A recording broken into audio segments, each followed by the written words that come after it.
الحمد لله الذي هدانا لهذا وما كنا لنهتدي لولا أن هدانا الله. اللهم صل على محمد وعلى آل محمد كما صليت على إبراهيم وعلى آل إبراهيم إنك حميد مجيد. اللهم بارك على محمد وعلى آل محمد كما باركت على إبراهيم وعلى آل إبراهيم إنك حميد مجيد. قال رسول الله صلى الله عليه وسلم: إن حقا على الله عز وجل ألا يرتفع شيء من الدنيا إلا وضعه. رسول اللہ صلی اللہ علیہ وآلہ وسلم نے ارشاد فرمایا، یہ اللہ تعالیٰ کا حق ہے یا اللہ نے یہ بات اپنے اوپر لازم کر رکھی ہے کہ جب وہ کسی چیز کو اس دنیا میں بڑھاتا ہے تو وہ اسے کم بھی کر دیتا ہے اور گھٹا بھی دیتا ہے۔ یہ حدیث مبارکہ ان مختصر الفاظ کے ساتھ بھی اور پھر قدر تفصیلی الفاظ کے ساتھ بھی احادیث کی کتابوں میں بیان کی گئی ہے۔ صحیح مسلم میں جو اس کے الفاظ ہیں ان سے یہ معلوم ہوتا ہے کہ جناب نبی مکرم صلی اللہ علیہ وآلہ وسلم کے پاس آپ کی ذاتی استعمال میں ایک اونٹنی تھی۔ عذابہ اس اونٹنی کا نام مذکور ہے، ذکر کیا گیا ہے۔ وہ اونٹنی اتنی تیز اور اتنی اچھی اونٹنی تھی کہ جب بھی جانوروں کے دوڑنے کا مقابلہ ہوتا تو کوئی جانور، ظاہر بات ہے اونٹنیوں کا مقابلہ اونٹوں کے درمیان ہی ہوتا تھا،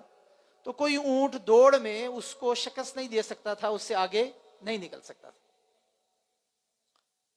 وہ سب پر فاتح ہوتی اور سب سے سبک رفتار اور سب سے تیز رفتار ہوتی۔ کچھ عرصے کے بعد ایک اعرابی یعنی ایک دیہاتی شخص آیا، اس کے پاس اپنی ایک اونٹنی تھی اور دوڑ کا مقابلہ ہوا اور اس کی اونٹنی عذبہ یعنی نبی کریم صلی اللہ علیہ وآلہ وسلم کی جو اونٹنی ہے اس سے آگے نکل گئی، جیت گئی۔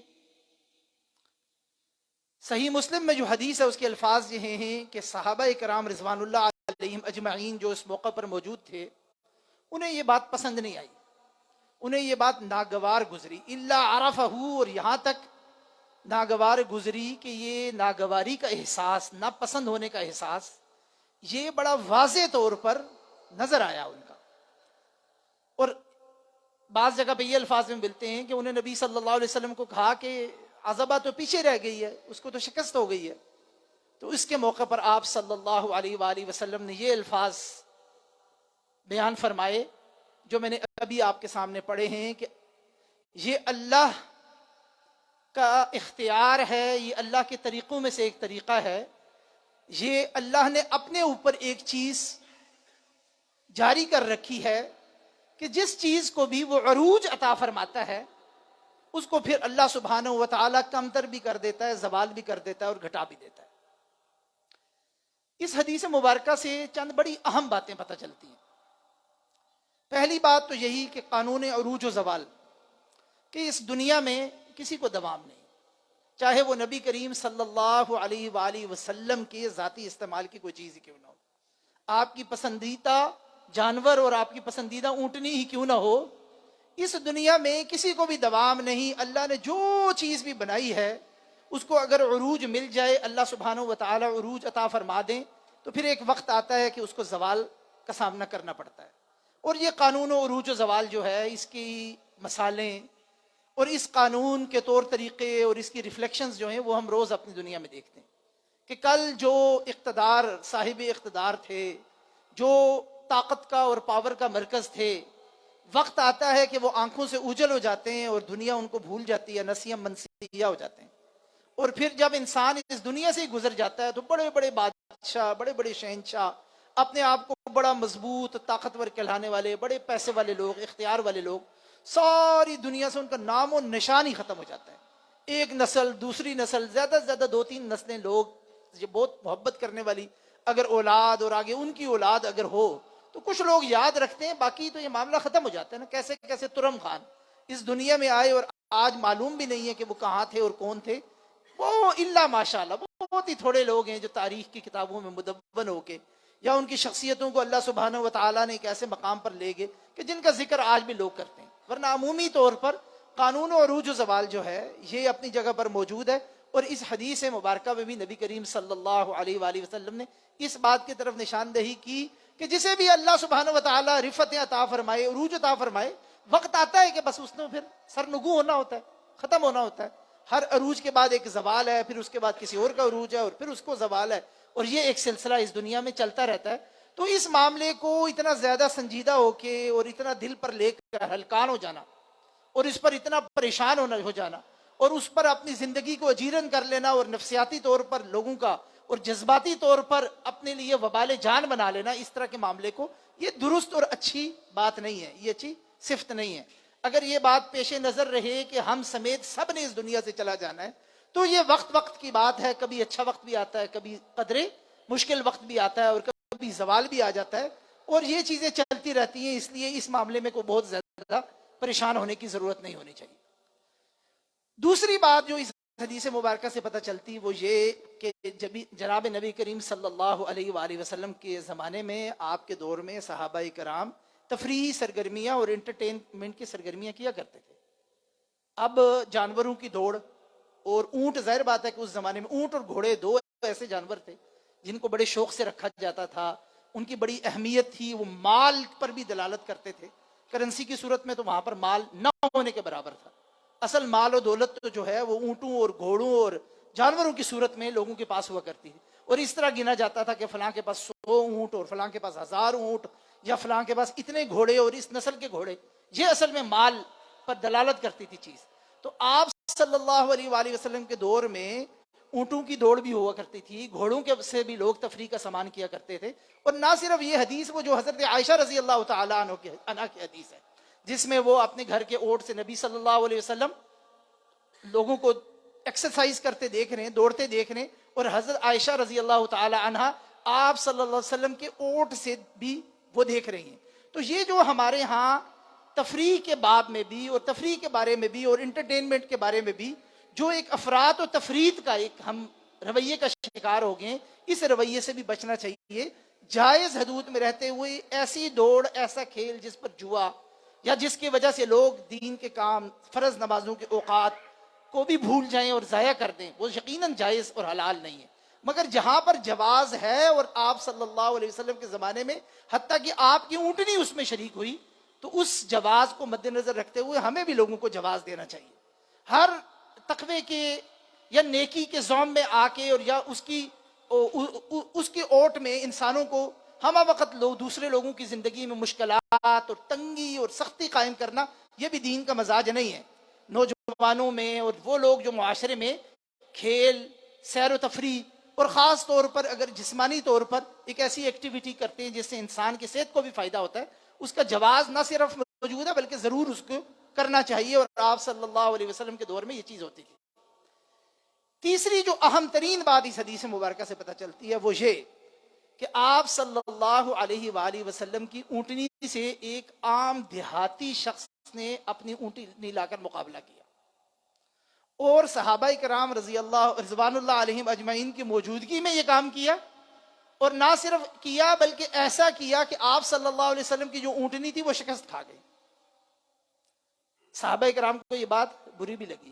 مگر اس کے باوجود نہ کسی نے گستاخی کے فتوے لگائے، نہ کسی نے اس اعرابی کو، اس دیہاتی شخص کو پکڑا اور پکڑ کر اس کی مار پیٹ کی اور اس کو یہ کہا کہ تمہاری ایسی کی تیسی، تم کہاں سے آگے اور آ کے ہمارے نبی اور تمہارے بھی نبی ہیں، اللہ کے رسول صلی اللہ علیہ وسلم کی اونٹنی کے مقابلے میں اپنی اونٹنی پیش کرتے، تم ہوتے کون ہو؟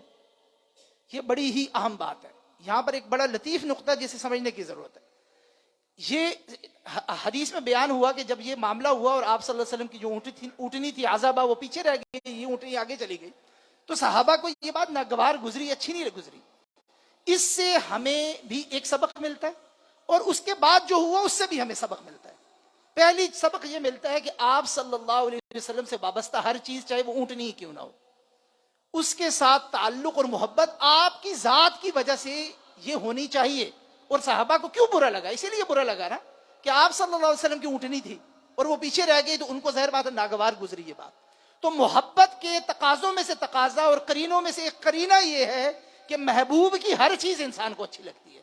اور آپ صلی اللہ علیہ وسلم سے بڑھ کر ہمارا محبوب کون ہے؟ تو آپ یہ جو اس باب میں بھی ہم افراد و تفریح کا شکار ہیں. ہم میں سے کچھ لوگوں نے یہ بنا لیا ہے کہ محبت رسول صرف اور صرف اطاعت رسول اس حد تک ہے کہ جو آپ نے فرمایا بس اس پہ عمل کیا. باقی جو ایک لطیف شے ہوتی ہے نا محبت، جس میں جذبات ہوتے ہیں، جس میں اظہار ہوتا ہے، جس میں والہانہ پن ہوتا ہے، جس میں محبوب کی ہر چیز کے ساتھ، ہر ادا کے ساتھ پیار ہوتا ہے، اس کی ہر چیز کے ساتھ انسان کا تعلق ہوتا ہے، ہم نے اس محبت کو بھی افراد و تفرید کے چکر میں آ کے بالکل ہی انکار کرنا شروع کر. ایک فریق ایسا ہے جس نے بالکل ہی انکار کرنا شروع کر دیا. یہ بھی غلط بات ہے. صحابہ کرام کو چونکہ آپ صلی اللہ علیہ وسلم کے ساتھ عقیدت تھی، محبت تھی، تو وہ یہ برداشت نہیں کر سکے کہ آپ کی اونٹنی کیوں پیچھے رہ گئی، اور اس کا اظہار بھی کر دیا. تو عقیدت و محبت کے اس تقاضے کو بھی ہمیں ملحوظ خاطر رکھنا چاہیے. مگر دوسری طرف افراد و تفرید میں یہ بات کہ اگر کبھی ایسا ہو جائے اور کوئی شخص کھیل میں، دوڑ میں، تفریح میں، جانوروں کے درمیان دوڑ ہو رہی ہے اور اس کی اونٹنی نبی صلی اللہ علیہ وسلم کی اونٹنی سے آگے نکل گئی ہے، اس بات کو اتنا بڑھانا اور عقیدت اور محبت کے نام پر ایک جو وہ کہتے ہیں سر تن سے جدا تک بات پہنچانا، اور ہر بات میں لوگوں کے جذبات کو اتنا برانگیختہ کرنا، اور اتنا جذبات کو اور غصے کو اور اس معاملے کو اس حد تک لے جانا کہ لوگ لڑنے بڑھنے پر آ جائے، یہ قطعی طور پر دین کا مزاج نہیں ہے. یہ ہے وہ افراد و تفرید جسے ہمیں سمجھنے کی ضرورت ہے کہ محبت کے تقاضے ضرور پوری کرنے چاہیے، مگر ساتھ کچھ عقل کے تقاضے بھی ہیں، ان کو بھی بروئے کار لانا چاہیے، ان کو بھی ملحوظ خاطر رکھنا چاہیے. اور یہاں پر پھر جو آپ صلی اللہ علیہ وسلم نے بات فرمائی نا، یہ ہے آخری نقطہ اور بڑا اہم نقطہ، اور یہ ہے لیڈرشپ کا نقطہ. وہ یہ کہ جب یہ معاملہ آپ صلی اللہ علیہ وسلم کے سامنے آ گیا نا، تو آپ نے بجائے یہ دیکھنے کے آپ اللہ کے رسول ہیں، خاتم النبیین ہیں،